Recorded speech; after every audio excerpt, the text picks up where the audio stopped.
And I said it last year at the end of the season when we knew that Mbappé was going there. How is he going to balance that team? Injuries, a Ballon d'Or crisis, bad results, and more injuries? Real Madrid is going through a situation. Carlo Ancelotti finally admits there's a problem. And that Real Madrid, as a team, somehow needs to fix it. So what exactly is the problem? And where does the solution come from? It was supposed to be like this. When Real Madrid signed this guy, it was a move that was supposed to make the team stronger. They were coming off the back of a Champions League and La Liga win. But so far in the 2024-25 season, it's been going horribly wrong.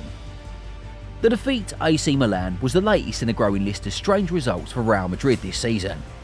In La Liga, they've dropped points against the likes of Las Palmas, Mallorca, and most notably El Clásico rivals Barcelona. That 4-0 defeat was damaging, and we'll get into why it was later on. But it's the Champions League where Madrid's worrying form has been very surprising.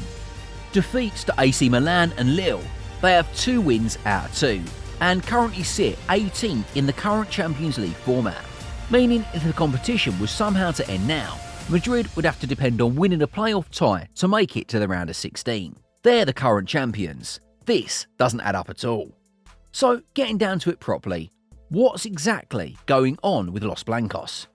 Now, this one is kind of confusing, because just looking at the results, they've been more than decent. Of the 17 games they've played this season, they've won 11, drawn 3 and lost 3. Judging by these stats alone, this isn't worrying form. There are teams in the current top 5 leagues who will end this season of return from 17 games. However, the performances have told another story.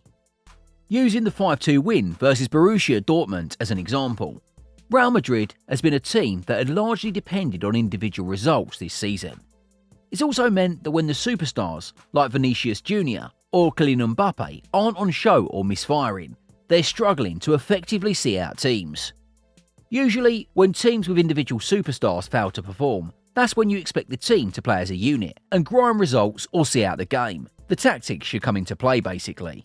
But that seems to be a problem with this Madrid team now, understanding what exactly the tactics are. Jude Bellingham's comments on Carlo Ancelotti here indirectly answer the question. Madrid has never been a team known for tactical setup. Instead, it's always been a team full of superstars who the coach simply allows to do their thing. Except, that's the problem now. When they're not doing their thing, they struggle, as we saw against Barcelona and AC Milan, and should have been the case against Borussia Dortmund, but Nuri Sahin's team couldn't hang on to the 2-0 lead. The tactics are one thing, but another one has been the defending. Honestly, some of the goals Real Madrid has conceded this season have looked very, very suspect. From switching off like the Morata goal here, to poor marking as well. It's very uncharacteristic for a team that used to boast defenders a couple of years back. Real Madrid's defence has been open way too many times. I mean, the number of goals they conceded this season is alarming for a team like Madrid. 4 to Barcelona, 3 to Milan, and 2 to Dortmund, in a game that could have easily swung the other way. When they've lost, it's been usually bad. It would be impossible to talk about Madrid's defence issues without mentioning another factor that has really hindered this team a lot this season. I don't know if this is a fitness thing or just bad luck, but the amount of injuries Real Madrid has had in the space of a year is alarming. Every major name you can think of at a club has been out with some sort of major injury this season. David Alba is still out with an ACL injury he's recovering from. This season, Dani Carvajal is ruled out for the rest of the season with an ACL injury. Same with academy talent Joan Martinez, and most recently Eder Militao, who recently returned from an ACL injury only a few months back, has once again suffered an ACL injury. His second in under 2 years. I haven't even gotten through the entire list yet. The likes of first-choice goalkeepers, Thibaut Courtois, Lucas Vazquez, and now Rodrigo are all out for at least a month. I mean, this is staggering considering the numbers of first-team players currently out of the club. And perhaps that's the reason why the defence has been as shaky this season, because they've all had to play makeshift in so many positions. Here's the main example. Lucas Vazquez can do a job at right back, but Lucas Vazquez, compared to Dani Carvajal, is only doing a job in there. Real Madrid is an injury crisis that has seen 24 players injured this season.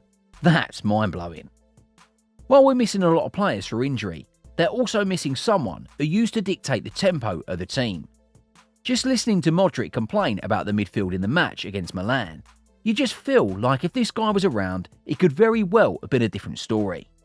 Toni Kroos. Ever since the German sniper retired, Real Madrid so far has been unable to replace him, the guy who used to dictate the tempo for the team in midfield. To be honest, in the current options they've got in the middle of the park, no one cuts it like Kroos. Jude Bellingham, Federico Valverde, Orion Tchouameni, Dani Ceballos and even Luka Modric. While all these guys are exceptional players in their own right, Toni Kroos was different. A guy whose passing range never went below 80% in his first time at Madrid, short or long, diagonally or vertically, fast-paced or slow tempo. Kroos' passes made Madrid tick, and they missed that. It didn't mean Madrid was quiet in the transfer market. Far from it. In fact, they made the marquee signing of the window. They finally got their man. When Real Madrid announced the signing of Mbappé on a free transfer from PSG, it was like they'd gotten the signing of the season. But only 4 months in, and things are very different. Can't believe I'm saying this, but it's almost like the Mbappé signing has made what was a very successful Madrid team last season worse.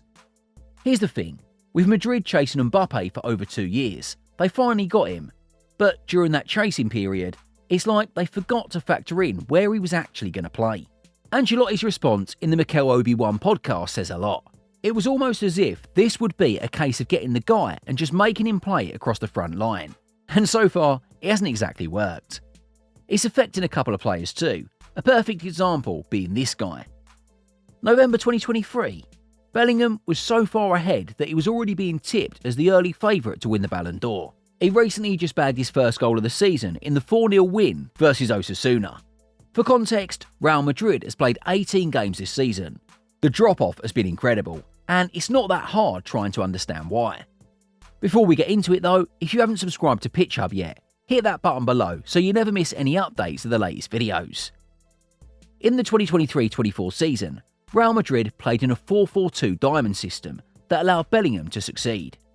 He played in that advanced number 10 role, just behind Vinicius Jr. and Rodrigo, who both made channel runs from out wide in. Effectively, Bellingham was the main threat down the middle, getting on the end of square balls or crosses.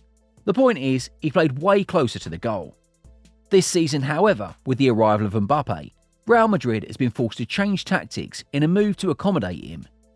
You can make a case that he started as a number 9 all those years back for AS Monaco, but based on the role he's developed into, Mbappé became the player he is today playing down the left wing. Hat-trick versus Osasuna. His second already of the season. Vinicius Jr. owns that left flank in the Madrid team, and because of that, Mbappé has to be placed down the middle, a position he's so far struggled to come to terms with. For one thing, he can't seem to time his runs. I mean, getting caught offside 8 times in El Clásico is as bad as it sounds, and with the way his time in the Spanish capital has been playing out, the fans might soon run out of patience with him. Mbappé hasn't been Real Madrid's only problem this season though. For everything he's been this season, it seems like some of Carlo Ancelotti's decisions have been wrong. For years, the world has gotten used to it. Real Madrid goes behind or needs a comeback, and Carlo Ancelotti does a substitution or changes something to turn the game on its head. Rodrigo versus Manchester City in 2022 was a perfect example. However, this season, Don Carlo hasn't been spot on with his substitutions, or with the players he's been featuring week in and week out. The focus for Madrid this season has been on the attack, and rightly so, with the names they've gotten in there. But you see guys, the key areas where the team has really struggled is in midfield. With Toni Kroos gone, as we've touched on earlier, Madrid is struggling to create. They need someone with the creative spark or capable of producing moments of magic in midfield. And you just can't help but wonder how this guy isn't getting minutes under Ancelotti. Arda Güler.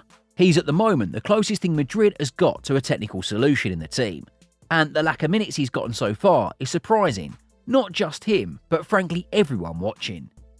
In the 2023-24 season, Rodrigo was just as important player for the Madrid team as anyone else in the team. This season, he has shown the same hunger and desire too. Safe to say, Madrid doesn't get this goal if not for the hard yards he put in chasing the ball down, and that has been a feature of his game. He triggers the press and does all that selfless running up top. Mbappé, Vinicius, Bellingham, Valverde, all these are star names that have gotten the attention this season, and so far Rodrigo has been left out. There was even talk about him leaving at the start of the season when Mbappé arrived, but the general idea is, if Ancelotti has had to take out anyone from his firing line, Rodrigo has more often than not become the first name, and at the moment they're missing that running up top, chasing and winning the ball back. I could go on and on talking about the issues on the pitch for Madrid this season, because so far it's been a lot. But the truth is, Madrid has also been in the spotlight for reasons off the pitch too. Rewind a few weeks, and it was chaos. The 2024 Ballon d'Or ceremony was one to forget for Real Madrid. I literally mean that.